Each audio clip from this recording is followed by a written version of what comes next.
విశాఖ నగరంలోని fishing harbour ప్రాంతంలో జరిగినటువంటి భారీ పేలుడు విషయంలో అనేక అనుమానాలు వ్యక్తం అవుతున్నాయి. ఎందుకంటే ఒక సిలిండర్ పేలితే ఎంత దారుణంగా ఘటన జరుగుతుందని చెప్పి ఎవరు కూడా ఊహించరు. అయితే ఇప్పుడు ఈ జరిగిన ప్రమాదంపై ఒక పలు రకాల అనుమానాలు కూడా వ్యక్తమవుతున్నాయి. ఎందుకంటే సముద్రంలో ఒక వస్తువు దొరికితే ఆ వస్తువుని తీసుకొచ్చి ఇక్కడ వాళ్ళు కట్ చేస్తుండగా ఈ ప్రమాదం జరిగిందని చెప్పేసి ఇక్కడ అందరూ కూడా చర్చించుకోవడం జరుగుతుంది. అయితే ఆ వచ్చిన వస్తువు ఏంటి, వాళ్ళు తీసుకొచ్చి ఇక్కడ కట్ చేస్తున్న వస్తువు ఏంటి అన్నది ఇప్పుడు ప్రస్తుతం ప్రశ్నార్థకంగా మారింది. ఇప్పుడు మనం చూస్తున్నట్టు ఏదంటే ప్రాంతం ఉందో ఈ ప్రాంతంలోని తరచూ వీళ్ళు షిప్పుల తాలూకా మరమ్మతులకు కానీ వెల్డింగ్ కటింగ్లకి ఇలాంటి పనులన్నీ చేస్తూ ఉంటారు. అదేవిధంగా వీళ్ళు మత్స్యకారులు వేటకు వెళ్ళినప్పుడు ఆ వేటలోని వాళ్ళకి ఒక్కొక్కసారి చేపలతో పాటు సముద్రంలో వివిధ షిప్పుల్లోంచి జారి పడిపోయినటువంటి వస్తువులు కూడా వాళ్ళకి దొరుకుతూ ఉంటాయి. అలా దొరికిన వాటిని వీళ్ళు ఇక్కడ తీసుకొచ్చి డిస్మాండిల్ చేసి వాళ్ళు వేరే వాటికి వినియోగించుకుంటారు. ఒకవేళ ఏమన్నా వెపన్స్ కానీ ఇలాంటివి ఏమన్నా కనుక దొరికితే మాత్రం నేవీ వాళ్ళకి సమాచారం ఇచ్చి వాళ్ళకి అందించడం జరుగుతుంది. కానీ ఈసారి వీళ్ళకి మరి ఎప్పుడు దొరికిందో తెలియదు, ఏదో ఒక వస్తువు దొరికిందట. ఆ వస్తువుని ఇక్కడ వీళ్ళు కట్ చేస్తున్నప్పుడు ఈ ప్రమాదం జరిగిందని చెప్పేసి ఇక్కడ అందరూ కూడా మాట్లాడుకోవడం జరుగుతుంది. అందుకని దీనిపై ఇప్పుడు పలు అనుమానాలు వ్యక్తం అవుతున్నాయి. ఎందుకంటే ఒక గ్యాస్ సిలిండర్ పేలితే అక్కడ ఉండడం సమీపంలో ఉన్న 3-4 మీటర్లు ఉన్న వరకు మాత్రమే వాళ్ళకి ఎవరికైనా ఏదైనా ప్రమాదం జరుగుతుంది. కానీ ఇది ప్రమాద తీవ్రత ఏ విధంగా ఉందంటే ఈ సిలిండర్ పేలిన సమయంలోని దాదాపుగా 200 మీటర్ల వరకు ఉన్నటువంటి ఈ చుట్టుపక్కల ఇళ్ళన్నీ కూడా కంపించే పరిస్థితి ఏర్పడింది. అదేవిధంగా ఒక 150 మీటర్ల దూరంలో ఉన్నటువంటి ఒక ఇంటి పైకప్పు కూడా కూలిపోయే పరిస్థితి కనిపించింది. ఆ కారణంగా ఇంట్లో ఉన్నటువంటి చిన్నారికి కూడా తలకు గాయమయ్యే పరిస్థితి కనిపిస్తుంది. కనుక దీని మీద ఒక అనుమానం వ్యక్తం ఉంది. ఎందుకంటే ఈ ప్రమాదం జరిగిన సమయంలో అక్కడికక్కడే స్పాట్లోని ఇద్దరు తునకలైపోయి చనిపోయే పరిస్థితి కనిపించింది. ఇంత తీవ్రంగా జరగడం అన్నది ఇదే మొదటిసారి విశాఖలోని. ఇప్పటి వరకు కూడా ఇటువంటి ప్రమాదం ఇప్పుడు కూడా జరగలేదు.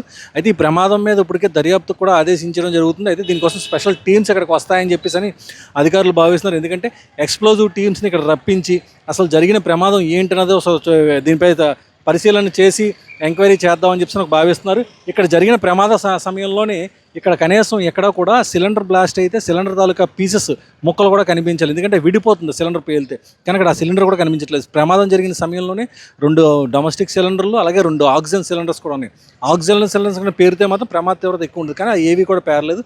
పేలింది ఒక డొమెస్టిక్ సిలిండర్ అని చెప్పేసి అని అంటున్నారు. ఆ ప్రమాదం జరిగిన వెంటనే అక్కడ స్పాట్లో ఇద్దరు ముక్కలుగా అయిపోయి చనిపోయే పరిస్థితి కనిపించింది. మిగతా 4 హాస్పిటల్లో చేరారు. 4లోని ఒకరు మళ్ళీ నిన్న రాత్రే హాస్పిటల్లో ట్రీట్మెంట్ పొందుతూ కూడా అక్కడికక్కడ చనిపోవడం జరిగింది. అంటే ఇప్పుడు మృతుల సంఖ్య 3కి చేరింది.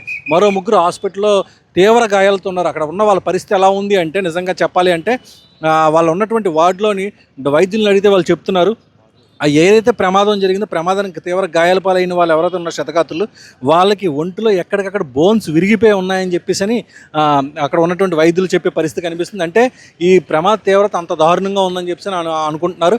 అదేవిధంగా నిన్న చనిపోయిన వారిలో ఒకరి బాడీ ఇప్పటికే మృతదేహం ఇక్కడికి రావడం జరిగింది. ఇప్పుడు మనం చూస్తున్న అంబులెన్స్లో ఇక్కడ తీసుకొచ్చారు ఒక మృతదేహాన్ని. అంటే వాళ్ళు ఎవరైతే ఉన్నారో వాళ్ళ బంధువులకు అక్కడ అప్పగించడం జరుగుతుంది. ఇంకా మిగిలిన వారు ఇంకా హాస్పిటల్లో ఇంకొక 2 ట్రీట్మెంట్ పొందుతూనే ఉన్నారు. వాళ్ళ పరిస్థితి కూడా చాలా విషమంగా ఉందని చెప్పి వైద్యులు చెప్పడం జరుగుతుంది. మొత్తం మీద ఇప్పుడు దీనిపై నిజంగా ఎక్స్ప్లోజివ్ టీం వచ్చి దీన్ని దర్యాప్తు చేస్తే కానీ అసలు వీళ్ళు ఏంటి వెల్డింగ్ చేస్తున్నారు, దేన్ని కట్ చేసే ప్రయత్నం చేస్తున్నారు, ప్రమాదం ఎందుకు జరిగింది, ఎలా జరిగింది, జరిగిన దాని తీవ్రత బట్టి ఎందుకంటే ఇక్కడి నుంచి దాదాపు 200 మీటర్ల సముద్రంలో ఉన్న షిప్పుల వరకు కూడా భూమి కంపించే పరిస్థితి కనిపించింది. అంటే దీని తీవ్రత ఏ విధంగా ఉందని చెప్పేసి అంతా భావించడం జరుగుతుంది. కనుక దర్యాప్తు జరిగి విషయం బయటకు వస్తే కానీ అసలు ఏం జరిగింది అన్నది పూర్తిగా తెలియదు. అదేవిధంగా హాస్పిటల్లో ట్రీట్మెంట్ పొందుతున్న వారు కూడా వాళ్ళు బతికి బయటకు వస్తే ఏమైనా విషయాలు తెలుసుకోవచ్చు అని చెప్పి అధికారులు ఒక అంచనాకు వస్తున్నారు. కెమెరా పర్సన్ మౌలానాతో దుర్గాప్రసాద్, విశాఖపట్నం నుండి.